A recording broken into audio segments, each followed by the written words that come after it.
Once they catch a boat, well, no, they're not catching a boat because the government of the Bahamas has been flying the Haitians in by plane. I can tell you all the scam because let me get into it. Let me tell you all what's going on. I don't want to hit this yet, but let me tell you what's going on. Remember recently we had lots of immigration raids where we had hundreds of persons being arrested. They've been doing all these immigration raids. Persons have been arrested and all other stuff. You saw it. Haitians have been arrested. They had video. They were showing us all the stuff. Let me tell you what's been going on. Do you know there's not been any court cases in relation to those immigration raids? You know they have to do a court appearance? Nothing. Do you know there's not been any deportation flights in relation to those immigration raids? Nothing. Do you know, even though they had all of those immigration raids, the detention center is empty? If you ain't had no court cases and you had no deportation flights, where did the people go who you arrested? All of this was an election ploy to swing us while they continue to sell passports and documents belonging to the Bahamian people to the Haitians. To the point where Bahamas Air is flying in and bringing the Haitians in consistently. And this is nothing against Haitians. We don't hate Haitians, but we don't encourage illegal activity here, and anybody selling a Haitian a document is committing a crime. And the Haitian who is accepting that document or bribing that official for that document is also committing a crime. That person is a criminal. So it don't matter whether it's a Haitian criminal or a Bahamian criminal, they're all criminals. And if it's a Bahamian selling them the documents, the Bahamian is a criminal.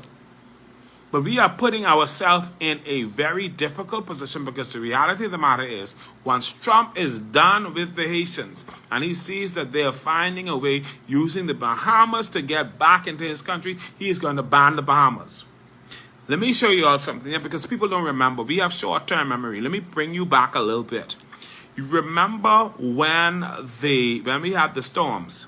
Trump was in power. When we had the major hurricanes in Grand Bahama, the hurricane in Grand Bahama, Dorian. When Dorian came, remember Trump was in power. Don't forget that. While Trump was in power, they had a situation where they were seeking Trump's help, and you had persons flying Haitians over there, flying Bahamians over to the U.S. But Trump said, you know what? We want to help them, but we can't help too much of them. He said, because they have a lot of bad people over there. That's what Trump said.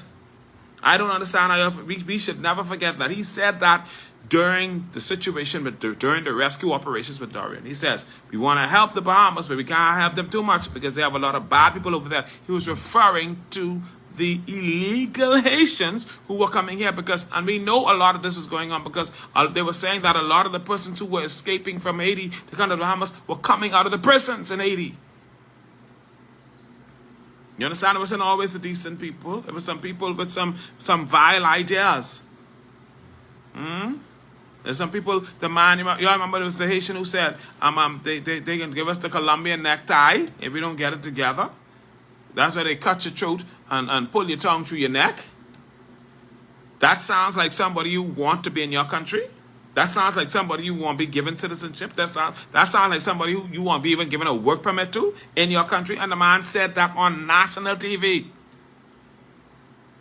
Trump said that.